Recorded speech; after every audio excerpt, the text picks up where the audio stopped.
We have several more stories. The legislature was carefully crafted to 22.2% inflation rates as of April this year. What does that say about where we are as a country? I think Nigeria has resorted to being resilient. Before you call a police station, before they even leave, they'll take permission from. I don't think there's really anything on ground to improve. The struggle, the ASU strike. The Minister of Education volunteered and said, give me 2 weeks. It was a lie. The president never gave me any deadline.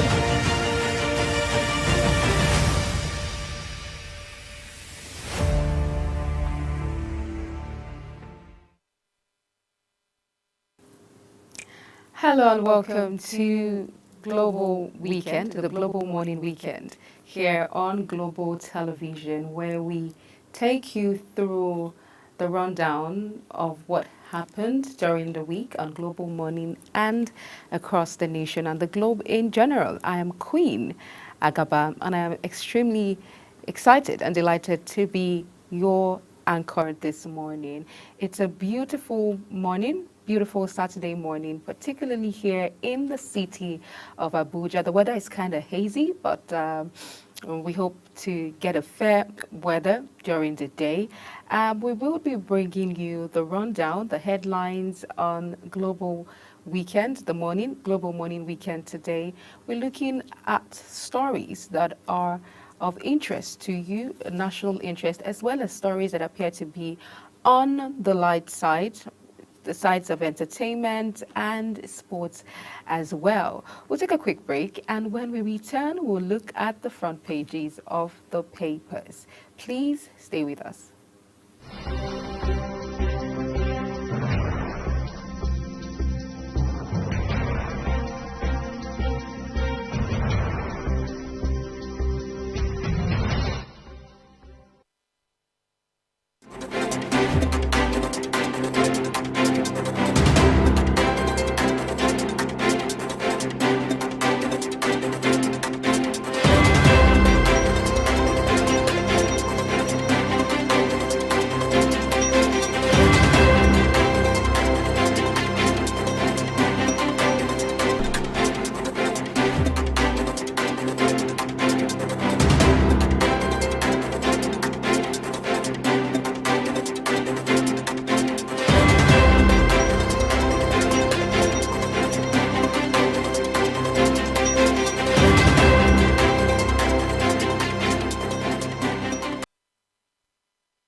Many thanks for staying with us here on Global Morning Weekend.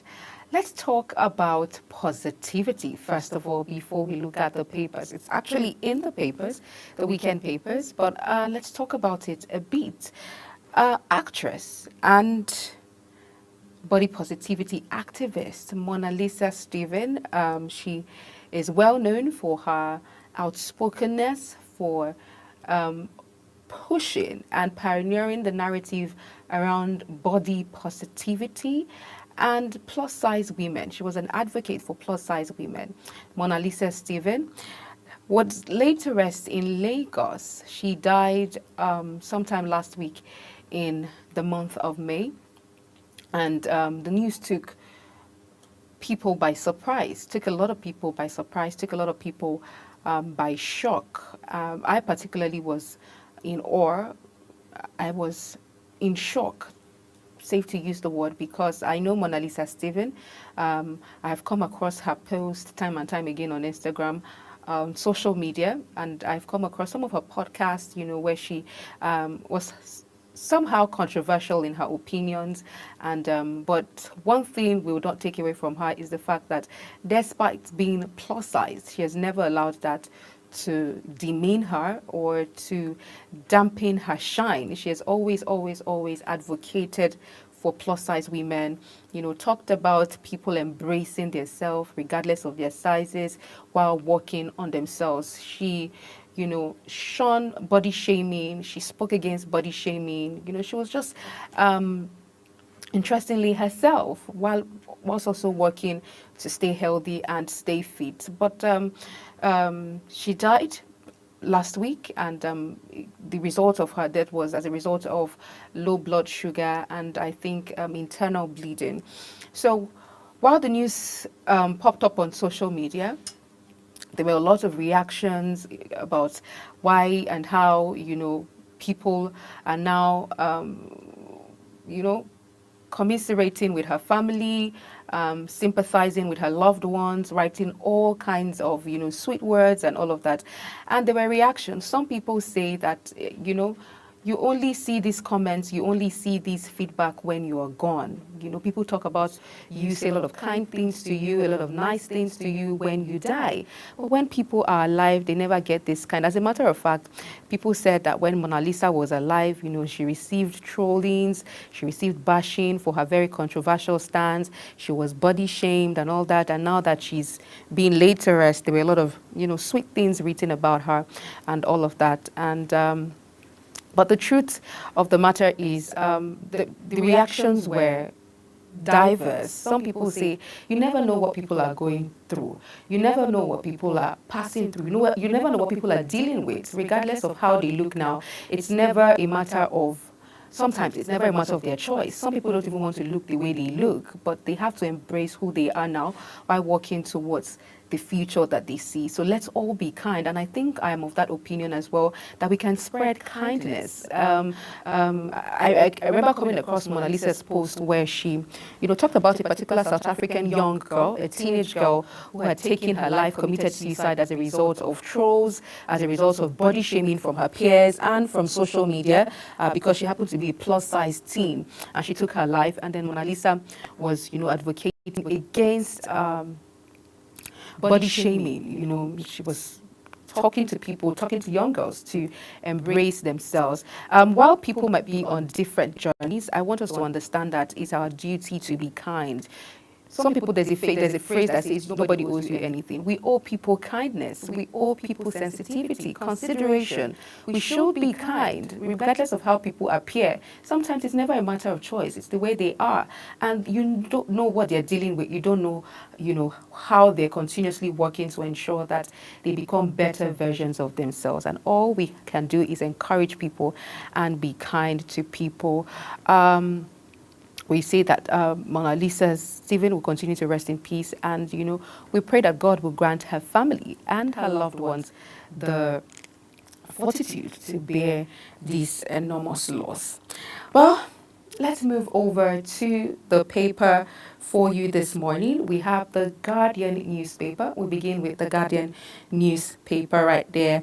Big story says 2027 election in focus. Operation Jagabani's Southern Nigeria on the rise. Above the nameplate, we have Funke Arthur Warre at 98. Says, I do not know what more to say than to thank God. We also have Sokoto residents who will soon feel impact of the Skills and Entrepreneurship Development Ministry. Says Mohammed right there. And then we also have, just above the star headline, we have ground rent payment default. Wike seals PDP Secretariat, 4,793 other properties on Monday. FG insists on local solar panel manufacturing to retain $40 billion access fund.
Many thanks for staying with us. We apologize for that break in transmission. Still looking at the Guardian weekend.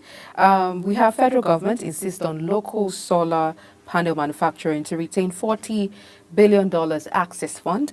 And then African leaders must strengthen collaboration against escalating security threats, says Minister. And we have peeping into Adegoroye's book, Leadership in Nigerian Civil Service. Well, these are the stories we have on the front page of the Guardian Weekend. We'll be joined by Dr. Wisdom Enang soon, who would help us take a review of some of these headlines and analyze some of these stories on the weekend papers. But for now, we'll go over to these stories and see which of them we can react to while our guest joins in. Then we have the Weekend Trust for you. It says, big story here, still on 2027, hurdles before coalition. And then above the star story, we have Nigerians seek alternatives as beef gets out of reach. 2027, ministers eyeing governorship seats. There are already preparations for 2027 election. Disquiet over alleged plan for new Emirates in Katsina. Bed space. Manpower shortage hit Abuja hospitals. We also have federal government to sanction airlines bringing passengers without valid visas. And then Supreme Court dismisses 36 states suit over use of 1.8 trillion naira recovered loot. On the Saturday Times now, over to the Saturday Times, we have Star Story says, Obasanjo, Atiku and others grace new Owa of Ijesha land coronation. You find that story on page 2 of the Saturday Times. We also have repositioning PDP. Saraki leads delegation to Enugu to meet Governor Mba. And then hold your governors accountable. States earn 85% VAT, says Federal Inland Revenue Service. That story is on page 6 on the Saturday Times. And then we have a picture of Mona Lisa Stephen. Headline says, laid to rest in Lagos. That story is on page 18 of Saturday Times. Underneath, we have round rent crackdown. 4,794 properties lost as FCTA eyes May 26th takeover. Minister decries use of AI to undermine public officials. No genuine political party in Nigeria, APC sliding into monarchy, says Lukman. And we have court dismisses 20 million naira fundamental rights suit against ICPC. Governor Mufwang lifts order, suspending mining activities and clears 159 operations. That's that for the Saturday Times. And then we have for Saturday Punch, big story says, Emefiele's 753 duplexes. Federal government to sell houses to low middle income Nigerians. Reptiles overturn estates as housing experts do not government's plan. Doubt, I beg your pardon, says reptiles overrun estates as housing experts doubt government's plan. There are talks about, estates owned by some individuals for years, as far as 30 years, 3 decades, that have been unoccupied. We're not talking about mini estates or small estates. We're talking about large and massive buildings that up till now have been unoccupied. And we continue to talk about housing deficit. We talk about non-availability of accommodation for middle-earning Nigerians. And these are, experts talking about how plans by federal government to sell low houses. This particular one is Emefiele's, the former governor of central banks, buildings, the houses he owns, and there are plans by federal government to sell off these houses to middle-income Nigerians. And experts are doubting this plan. They say it's one thing to, talk about these things, and it's another thing to see it duly implemented and duly followed. But let's see how this pans out. And of course, Global Television will always be here to monitor these stories for you. Above the nameplates, we have the big story here. Above the big story, we also have Owa Obokun eyes 5 billion naira development funds as Obasanjo Atiku grace coronation. Says, Dad, they shot me. Heartbreaking moment. Police killed Oyo school boy. I watched that video there of the father narrating the incident that happened. The Oyo school student that was gunned down by stray bullets from a police officer, and it was really heartbreaking to know. I think it's no plan of any parent to, bury any of their children. And we saw the father out there in the streets protesting this sort of incident, and it was just a painful sight to watch. We pray that there's never a recurrence, and I think that policemen also have to be careful. You don't open fire in such situations like that. You have to be careful, aiming for your target and all of that, so that we don't have repeated incidences like this. Time and time again, the other time, a few years ago, if not 2 years ago, it was a lawyer who was gunned down by stray bullet from a police officer, and we know how much agony that caused to her family. So police officers should be careful as well, and not to open fire in the public that way. And we hope that due diligence will be done. Well, let's look below the star story now. What we have here says, pregnant Ogun woman, I beg your pardon, pregnant Ogun women flee to Benin Republic as healthcare crumbles. This is saddening. That pregnant women, particularly in Ogun State, are fleeing to Benin Republic in hopes of better healthcare service, better facility for them. And they move to Benin Republic. And then we also have Kaduna housewife feeds co-wife's baby acid.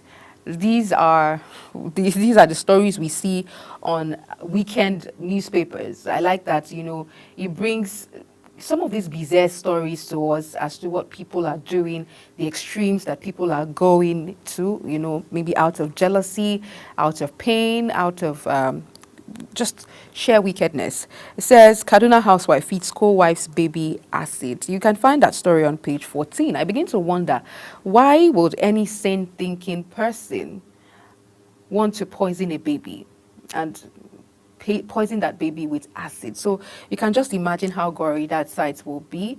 This is, some would say, as a result of polygamy, one of the resultant effects of polygamy. Well, who knows? You find that story on page 14. And then we also have organ trade, federal government to launch registry after Punch investigation. Organ trade, the federal government to launch registry after Punch investigation. And then we have here, marketers kick as Port Harcourt refinery faces shut down. Moving on, Saturday Vanguard, on the front page of Saturday Vanguard, says Tinubu at mid-term.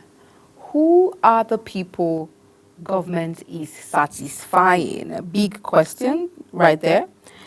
Dreams of 2023, now nightmares of 2025. 3 things president must do now.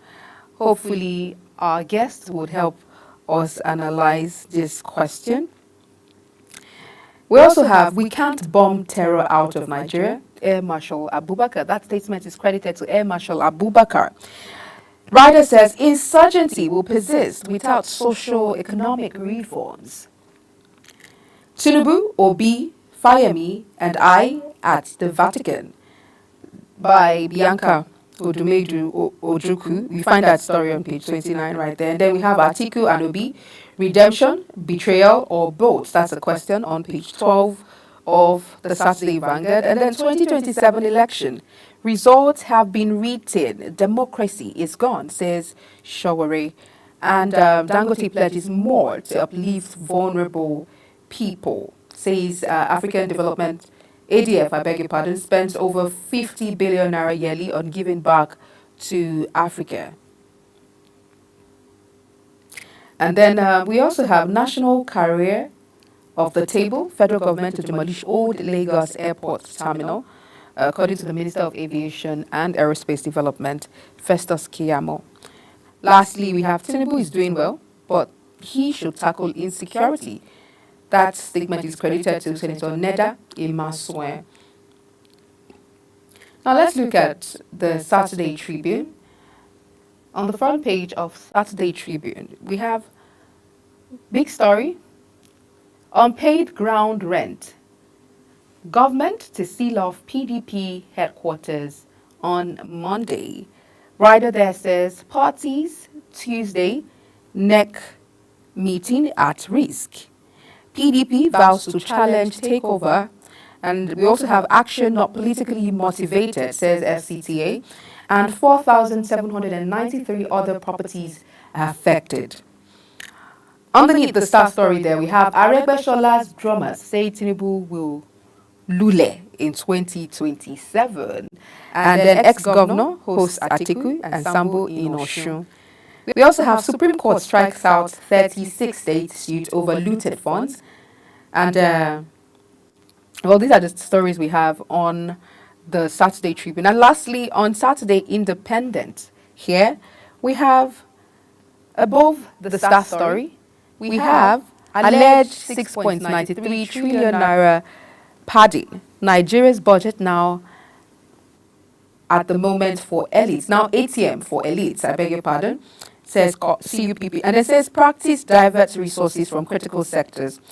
2027, APC's endorsement of Tinubu for second term timely. Rider says party must conduct presidential primary, no room for consensus candidacy, according to Ude Ogaranya. And then we also have star story here that says National Forest Guards experts doubt genuine intention, warn government against militarization. Rider says, will it tackle poverty or just arm more youth? Queries SAN. And then success depends on community trust, according to analysts. And one of the riders there says it's Tinubu's initiative to battle kidnappers and bandits. Trainee aircraft crash lands at Ilorin Airport as NSIB commences investigation.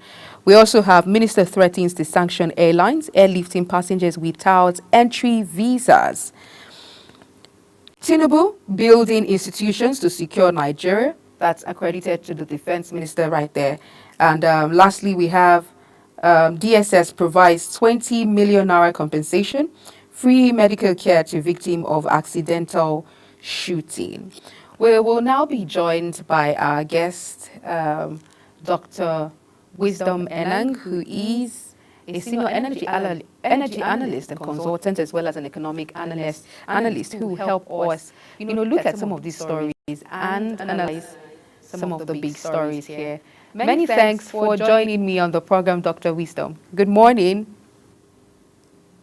Thank you very much. Good morning. Thank you. Good morning. Good morning, Dr. Wisdom. Thank you for joining me again.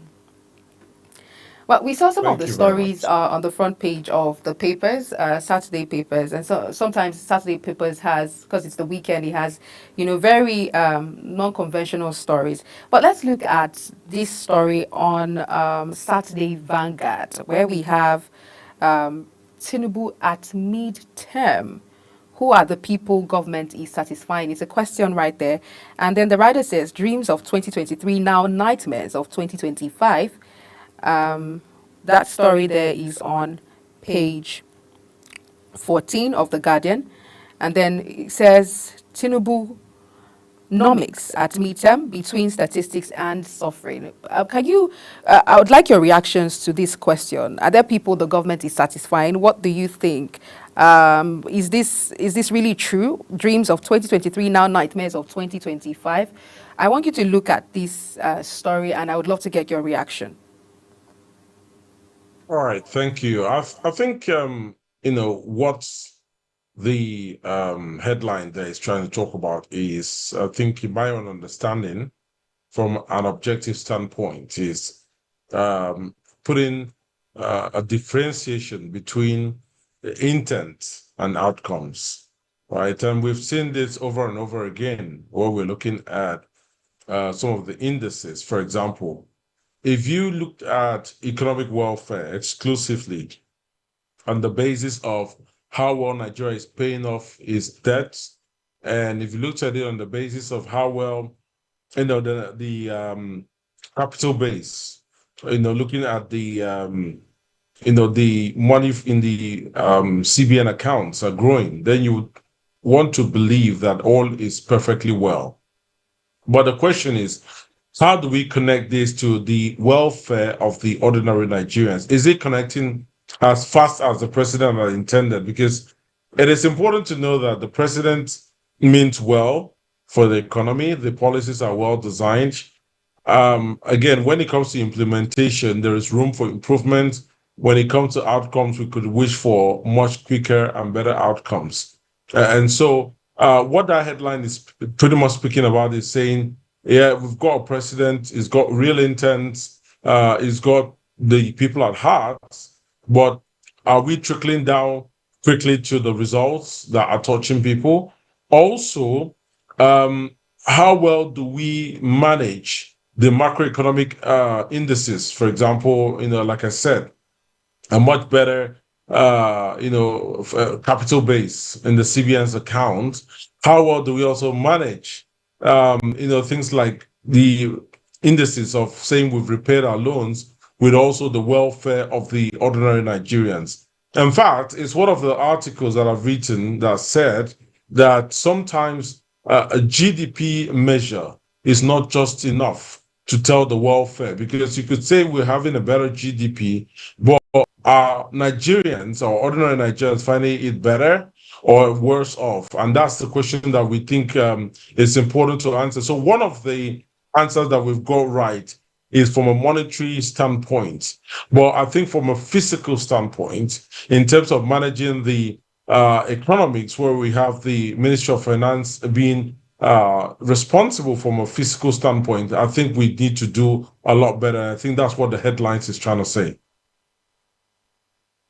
Dr. Wisdom, let's look at this other story here that says Emefiele's 753 duplexes, federal government to sell houses to low and middle-income Nigerians, and also their concerns from estate agencies and experts as well, housing experts, that they doubt the plans of government. And there have also been stories around abandoned estates, particularly here in the FCT, with little or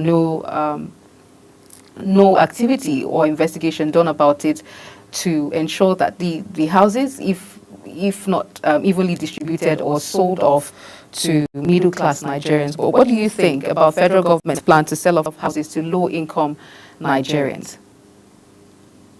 I think, it's not something that's completely new.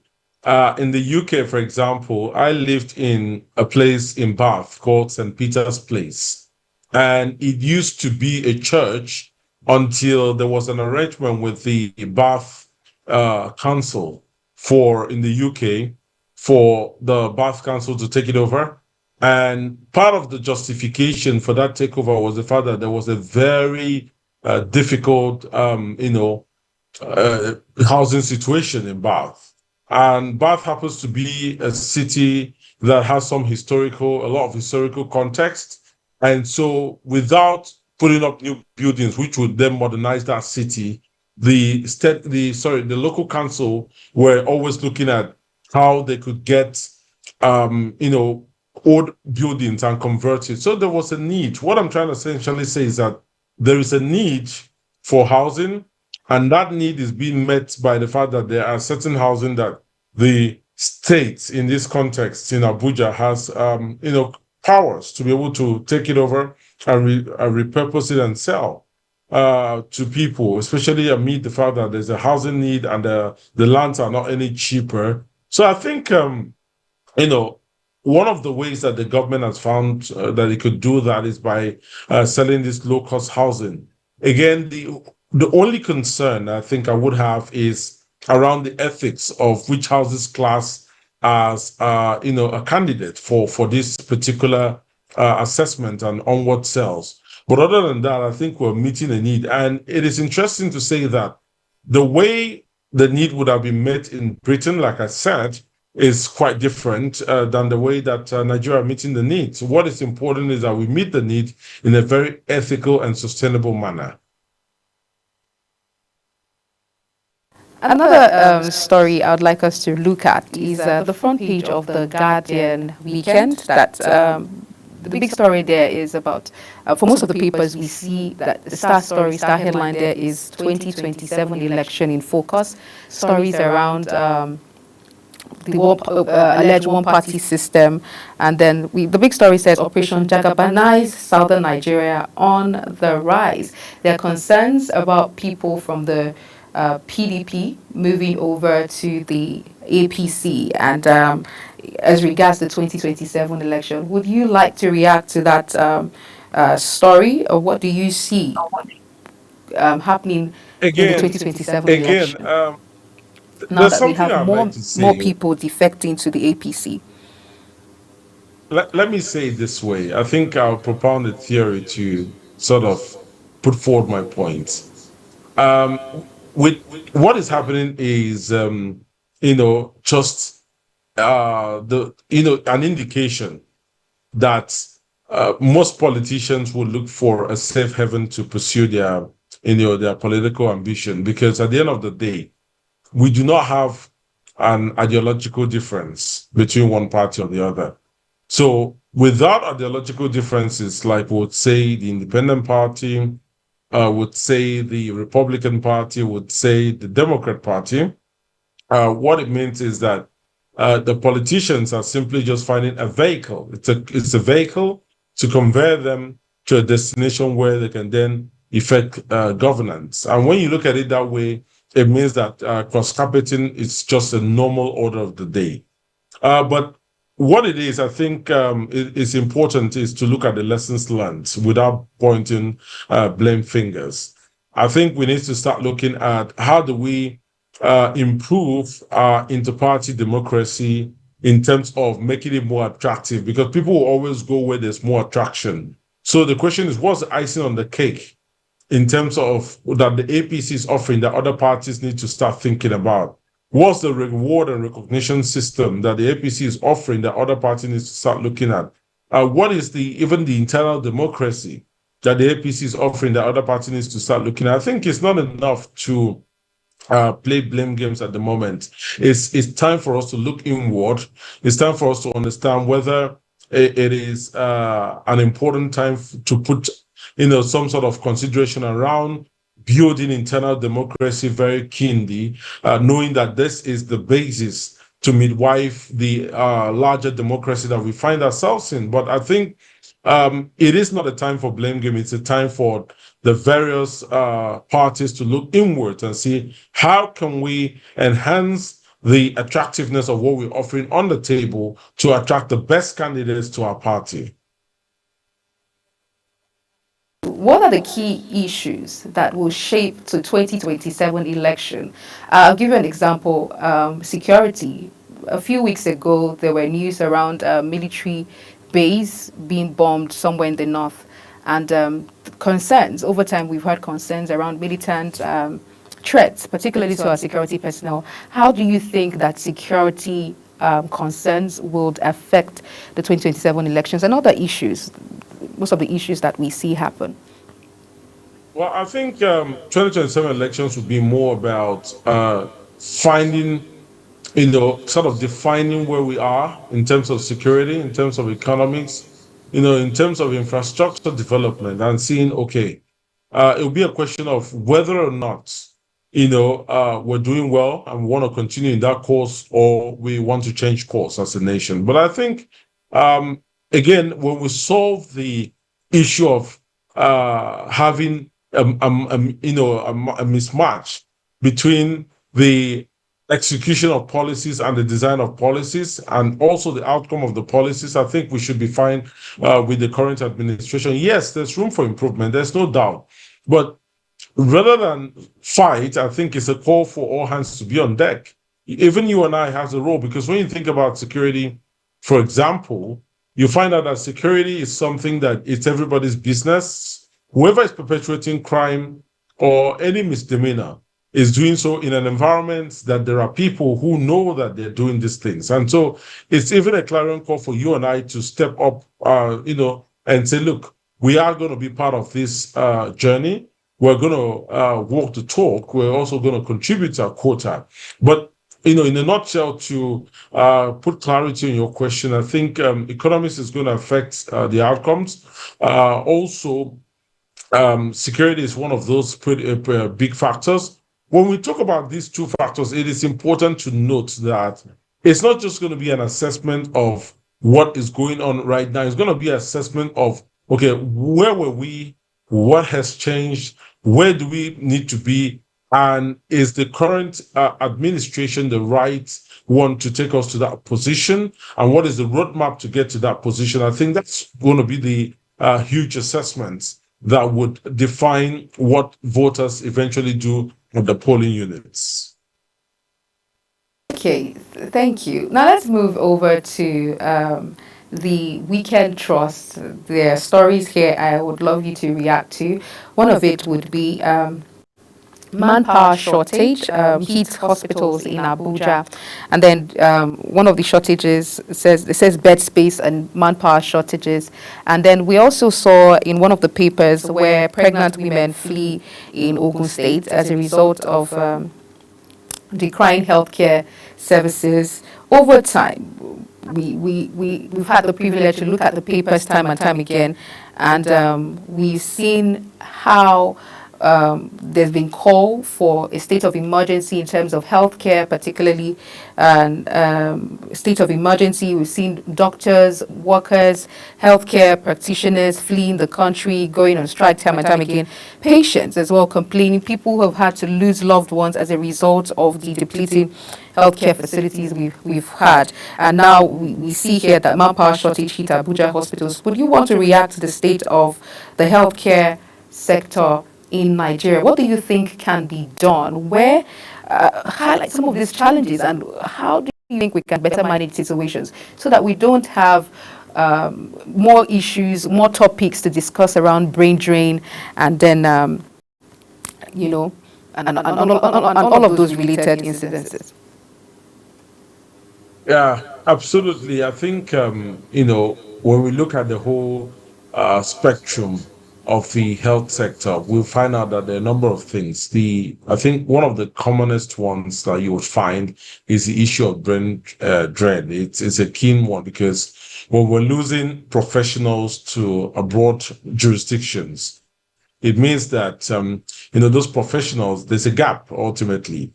So I think one of the best ways to fix that is to ensure that you create a much more rewarding remuneration system and career growth path for the doctors in country. But another thing is this: there's no way you could talk about fulfilling the needs of the healthcare without having collaboration between the federal and the states. Because again, a lot of those primary healthcare centers are being constructed by the state governments. And so it's important for the Ministry of Health across the various states to take stock of what sort of demand are they having, and what sort of healthcare needs are they having. But more so, do we have the right skill sets across board? Again, another thing is this, right? I think we cannot succeed in this issue against tackling any form of health challenge without partnering with the traditional healers or medicine people. And I'm going to say that, for example, I'll give you context. In Akwa Ibom State, where I come from, the governor had a sort of, I think he created a union, or sort of a collaboration group, so to say, that brought together all the traditional birth specialists into existence, and I think he gave them some sort of support.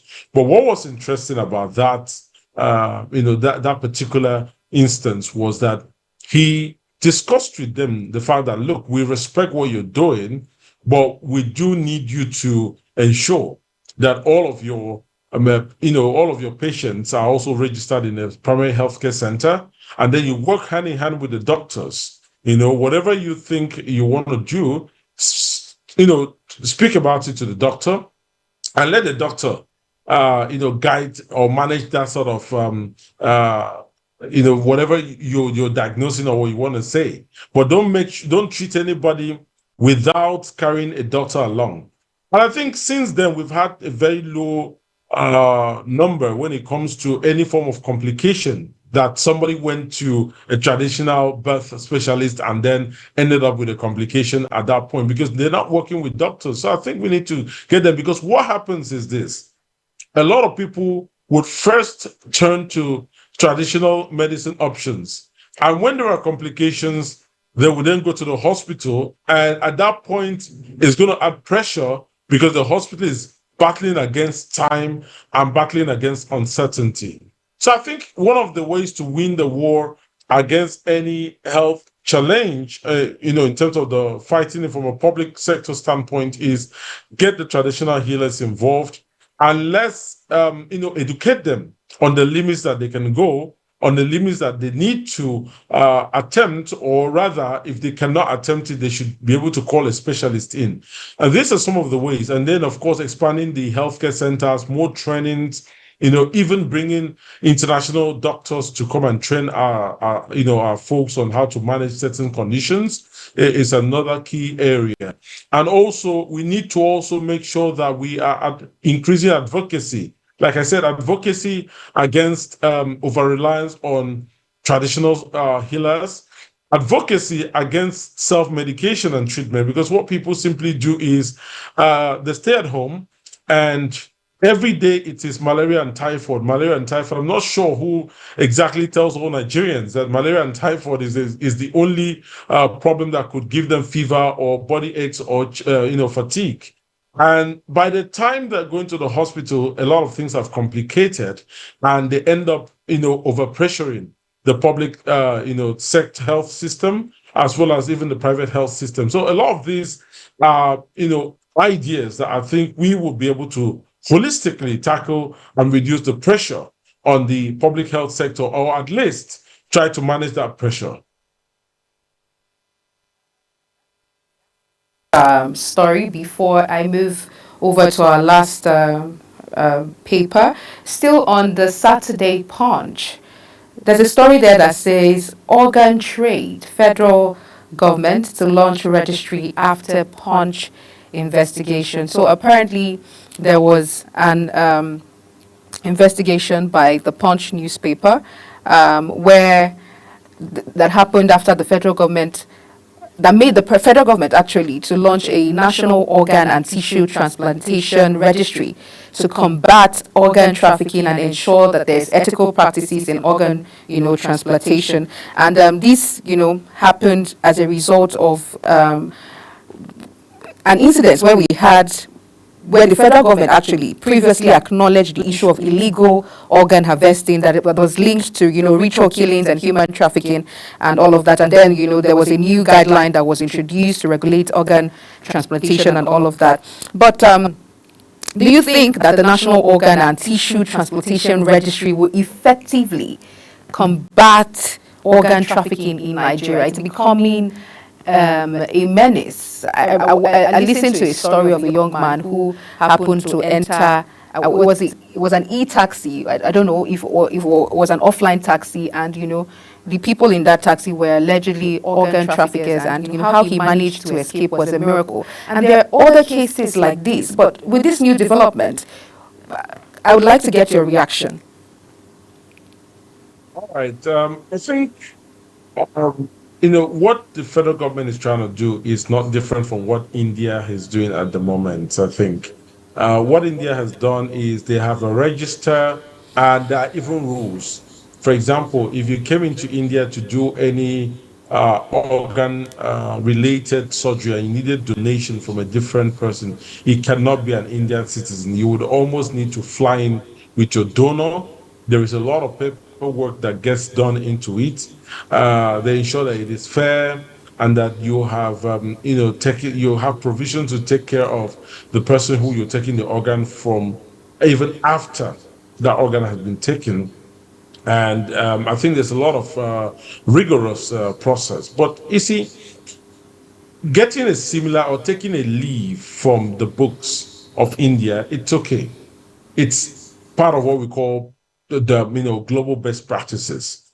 I think what is important is the success of these is going to be underpinned by the execution.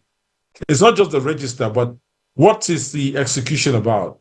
How keenly we execute whatever policy is going to, give coverage to this register.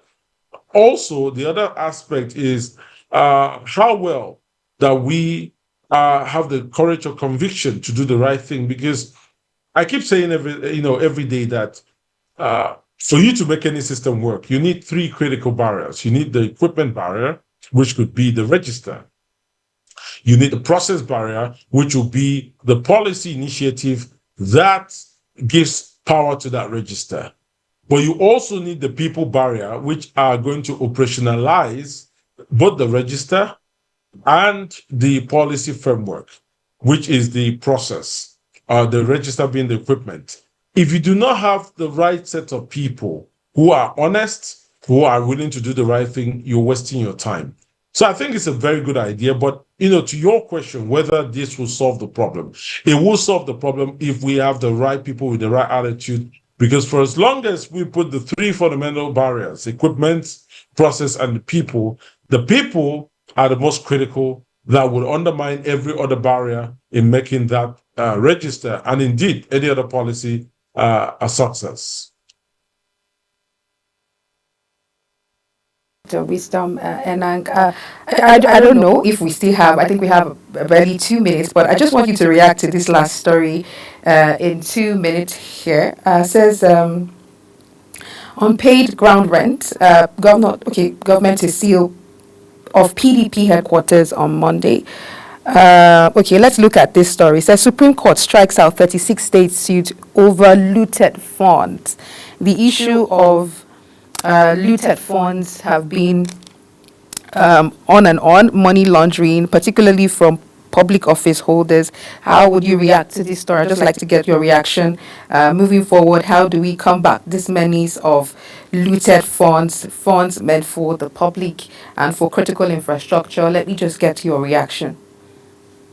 All right. I mean, I'm not privy to the details of the governor's suits, so it's difficult to comment. But what I would say about, ensuring that funds are being used in the way and manner is, it starts with, like I said, the internal democracy of the party produces the candidates. The candidate then goes forward, contests the elections and win.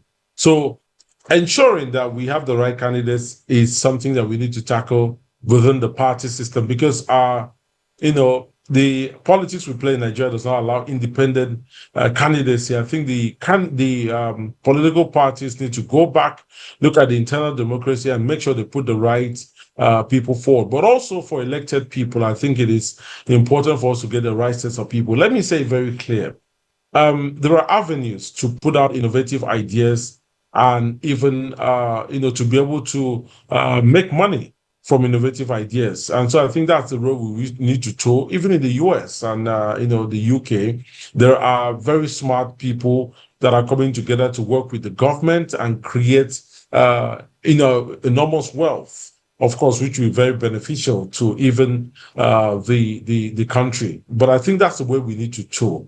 The idea of looking at funds to loot, I think, is becoming a cake, sincerely, because there is no funds anymore. We do not have that much money and the liberty of a lot of resources to be able to have someone loot it without being noticed. So I think it's something for us to call a reality check and know that at this point in time, Nigeria needs a lot more productivity and less of an economic rent mindset. To put it, so we need more productivity. Thank you very much, Dr. Wisdom. Dr. Wisdom Enang is a senior energy analyst and an economic analyst, and he has been helping us review the front pages of our national dailies. Thank you for your time with us. Do have a beautiful day ahead. Thank you. Enjoy your day and your weekend. Thank you. God bless. Thank you. We'll take a quick break now, and when we return, we would wrap up the conversation here on Global Morning. Please stay with us.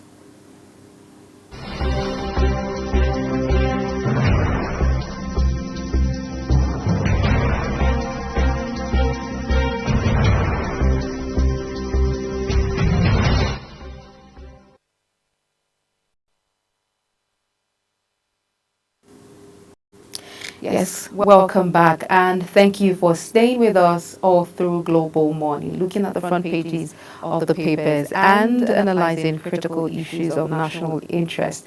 I'm Queen Agaba, and it's been an interesting ride alongside our guest, Dr. Wisdom Enango. This is where we draw the curtains today. Tomorrow, we'll also have Global Morning here, and you can keep abreast with our programs and our broadcast. You can download the Global TV Nigeria mobile app for Android and iOS devices to keep track of our broadcast. You can also watch Global Television on DSTV channel 365, on Star Times channel 276, and you can follow us across all social media platforms using at Global TV NG and other platforms and handles now showing on your screen. Thank you for watching, and see you again.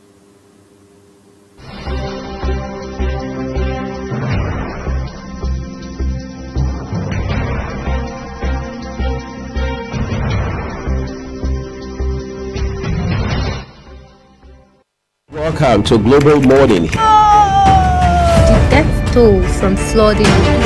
Most time our politicians just bring in policies too, for sure. Incidentally, we have several more stories. The legislature was carefully crafted to 22.2% inflation rate as of April this year. What does that say about where we are as a country? I think Nigeria has resorted to being resilient. Before you call a police station, before they even leave, they'll take permission from I don't think there's really anything on ground to improve. We struggled as a strike. The Minister of Education volunteered and said, give me 2 weeks. It was a lie. The president never gave me any deadline.